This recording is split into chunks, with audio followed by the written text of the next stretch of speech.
Michaela Vernava for Nesson.com, and I'm joined today on the line by Scott Coker, president of Bellator. Scott, thanks for talking with us today. Hey, my pleasure. Scott, I want to ask you about Bellator 149, which we have coming up on Friday night very soon, which is going to be a great event. Can you give us the lowdown on what we can expect to see? Sure. I mean, this is the fight that started really the buzz of MMA back in '93. That was their first fight, and it was in UFC 1. And this is really the fight that changed martial arts history in the sense that, every fighter after this match knew that they had to change their style and learn some ground game and learn some jiu-jitsu. And so they fought again to a draw, and this is a trilogy match. Some years later, but let me tell you, these guys are in great shape. They've continued to train. They've continued to compete at a high level, and I'm excited about the fight. I mean, you're going to see some great action tonight here on Spike. You say that the guys had to change their fighting style. What goes into that? Before this fight happened, and the Gracie family came out and said, "Hey, jiu-jitsu is that everybody has to learn." Really, it was kind of like the striking styles, that came over from Asia and were popular in the 70s and 80s. They didn't get along. There was a lot of, the karate guy didn't like the kung fu guy, and the kung fu guy didn't like the judo guy, the jiu-jitsu guy didn't like probably everybody. And they really were. It was a fragmented market, and everybody thought their style was best. But what the Gracie family taught everybody was that, hey, you need to learn a ground game too, and that's when everybody started changing their system and saying, hey, even though we have some great striking skills, we still have to go learn a ground game and be a complete martial artist, and that's what has evolved today into a complete MMA fighter. Well, now this is a great event. It's actually a double main event. Is there one event that you're looking forward to more than the other? You know what, I tell you, I mean, we have the Legends fight really is the Ken versus Hoist fight, and that's going to be a great fight. And, the other fight really is, I call it a fun fight in the sense that we have Kimbo Slice, who, has just continues to amaze me. His popularity, he's probably one of the most watched, maybe the most watched MMA fighter in history, back in when he was doing his, starting with the YouTube days when he was fighting these street fight backyards, and then he evolved into a mixed martial artist, and he evolved into a boxer, and now he's evolved back into an MMA fighter. I mean, the guy, fought on CBS in front of 7 million, 8 million viewers, and, we signed him a year ago. We had high hopes, and he's been a great ratings deliverer for us. He fought Ken Shamrock. He beat Ken in June of last year. This is an old beef with Dada 5000 that has been on his mind for the last couple of years. And, you're talking about two big guys, and they go into the cage at one time and throw some big bombs. I wouldn't blink because I don't think this fight's going past one round either way. Oh, wow. Is that why you call it the fun fight? Yeah, I call it a fun fight because it's going to be something you just kick back and you can watch it. And in fact, that's what I'm going to do. I'm going to kick back cage side in my front row seat, and I'm just going to watch a fight, and I'm just going to, just take it in and just, it's going to be a really entertaining action. And I'm really looking forward to that fight because, like I said, in MMA, you never know. I mean, Kimbo is a favorite right now, and I heard he's a favorite by just a little bit. But Dada 5000, he's a guy that's 6 foot. I think he's like 6'6". He weighs about 270 pounds, and he can throw some bombs. So, if he hits you, you're going to go out. Well, we know that these guys obviously prepare really, really hard for fights. What is the biggest challenge for a fighter preparing? I tell you, one of the challenges for us as a promoter and them as a fighter is injury. Is they train so hard, and then then they get injured, and then the fight's off, and that's one of the issues. And I'm glad this fight, everybody that's prepared properly, and knock on wood, no one got hurt, and they're all here to compete and ready to go. Now, you say that they trained and prepared properly. I want to ask you about that because you bring up injuries, and injuries are something that are really on the forefront whether it's MMA, whether it's football, pretty much any sport. The concern over concussions, head injuries specifically, but also other injuries. What do fighters have to do to prepare properly as opposed to maybe being negligent and beating up their body too much? That's a really good point. And think about like a mixed martial artist, Royce versus Gracie.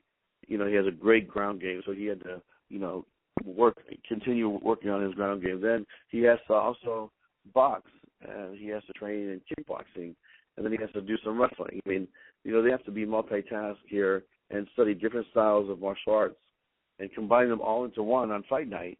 But the training leading up to that is just tremendous, and just, easily you could get injured because there's so many different things being thrown at you. So for all these guys to come through training camp, be healthy, be ready to go, be ready to fight tonight, really it's something that I'm extremely happy because it could have went a couple of different ways. Well, and talking about injuries, the NFL is a prime example of a league that is right now, I guess you could say, somewhat threatened by the rise of injuries. And there are changes made to the game to make it safer in terms of rule changes or equipment changes. They're always looking to make the game safer because of the concern over injuries. Do you have any fear about the sport of MMA that it could be threatened if injuries become too prevalent and too serious? I'd say that's something that, health and safety is always the number one factor for us, and we don't want anybody to get, seriously injured. And if you look at the history of MMA and the background of the health and safety, we're all regulated by the state athletic commissions. Tonight we're regulated by the Texas state.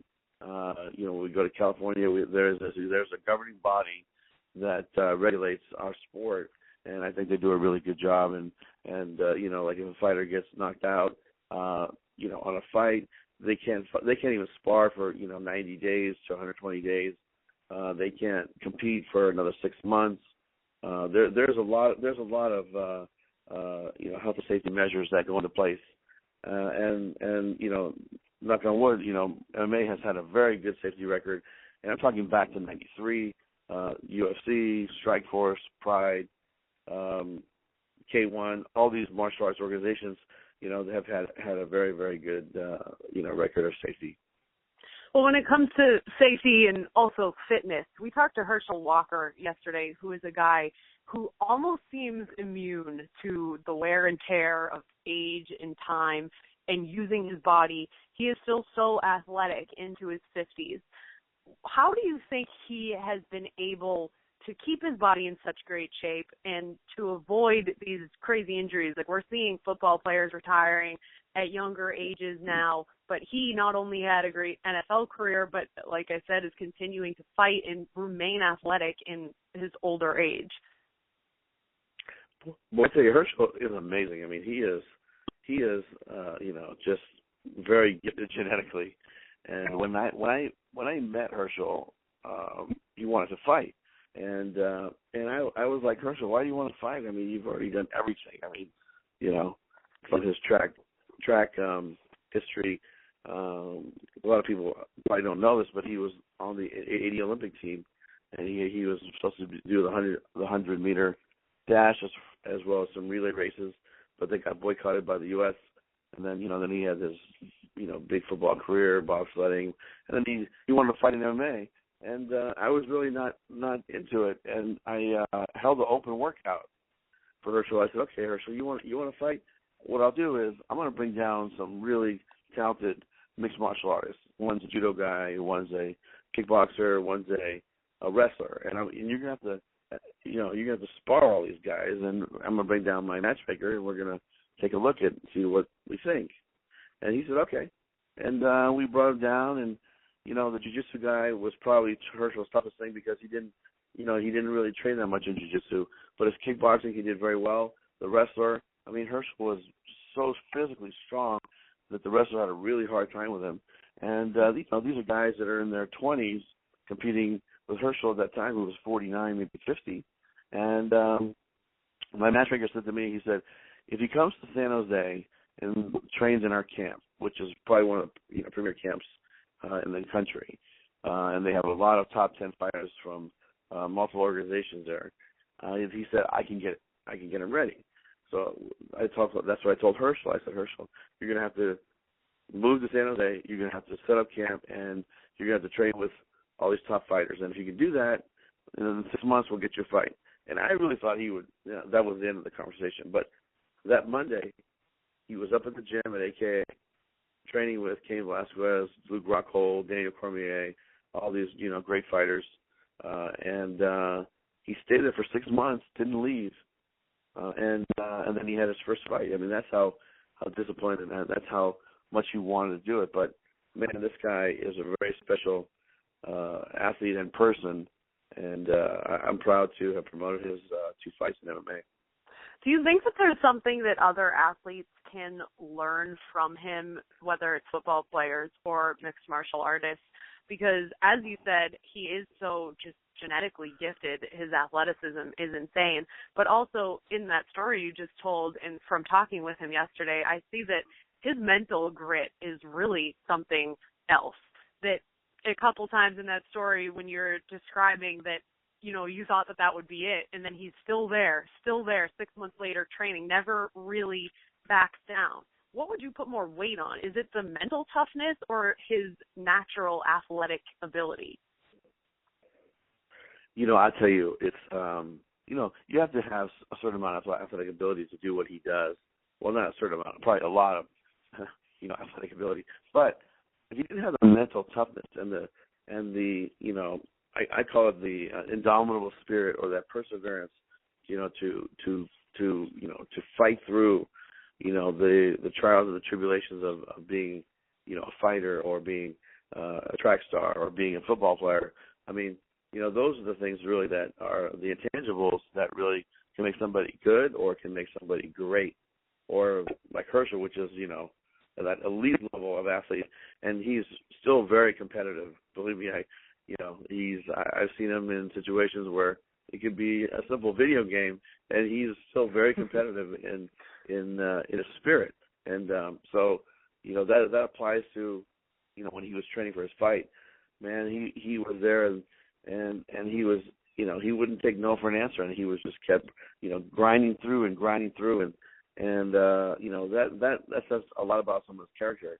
And those are the things I also believe, because he's had such a big martial arts background, that those are the things that you learn in martial arts, is that, to overcome, to persevere, to have indomitable spirit, to have respect, to have courtesy, to be kind, and those intangibles, you put it together with Herschel, his athletic ability, man, you really have a special person, and that's who Herschel is. He's a very kind man, and special human being. And let me tell you, I've been to places where Herschel will come, and there'll be 20, 30 football players that are playing today there, and I'm not kidding, man. They freak out, and they are so happy he's there, and he's like the Godfather. It's really amazing, and they give him his respect, and I really, really admire Herschel for just the person he is, and he takes the time to donate his weekends and his weekdays, and goes to military bases and camps, and he goes out there and donates his time and gives them speeches about about what we're talking about perseverance and indomitable spirit, and fighting through, and just donates his time. But man, he's a special guy. I'm really happy to say he's my friend. Yeah, he certainly was great to talk to. And you mentioned that perseverance is something that is sort of learned in MMA, something that MMA teaches you, that not to back down, not to give up, which makes me curious what you think about Ronda Rousey's recent comments that were pretty extreme, that she actually had suicidal thoughts after that really tough loss we saw when she fell to Holly Holm. Yeah, I didn't see it. I heard about it and I read about it, and we'll probably go back after this event and go look at the tape. But you know, I mean, it was really concerning. I mean, that's something that you don't take lightly, and you know, it just made me feel really uneasy. So hopefully that the context was the statement was taken out of context, and until I see the tape or see the video, I'd like to reserve judgment. But if anybody says that, in my circle, I would be very, very concerned, and I would ask them to go seek some help. Have you ever dealt with a similar situation where you have one of your fighters really down after a loss? Oh yeah, I mean, fighters do get down, and they go, especially if you're fighting and you have a couple of losses in a row, and you don't think things are going your way.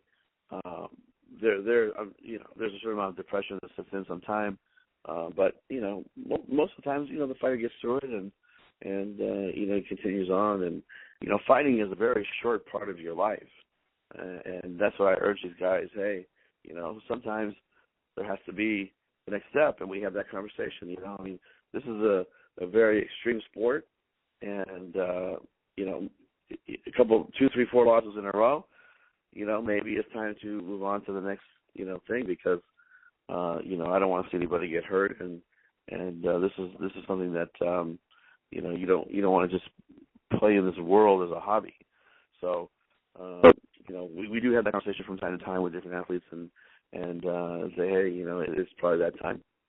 Well, as you say, the fighting's only one small part of a fighter's life, but for Herschel Walker, he did mention to me yesterday, he said that soon he does want to focus on his family, but that first he wants one more fight. Is he going to get one? Boy, I tell you, this is the first I've heard of it. I mean, if Herschel really wants to fight, I mean, we have to sit down and talk about it. I mean, here's a guy that, I mean, physically I know he can still do it. I'm not sure. We'd have to sit down and talk about it. This is the first I've heard about it, so I'll have to ask him about that today. All right, Scott Coker, thank you so much for talking with us, and we definitely want everyone to check out Bellator 149, and that is this Friday night at 9 p.m. on SpikeTV.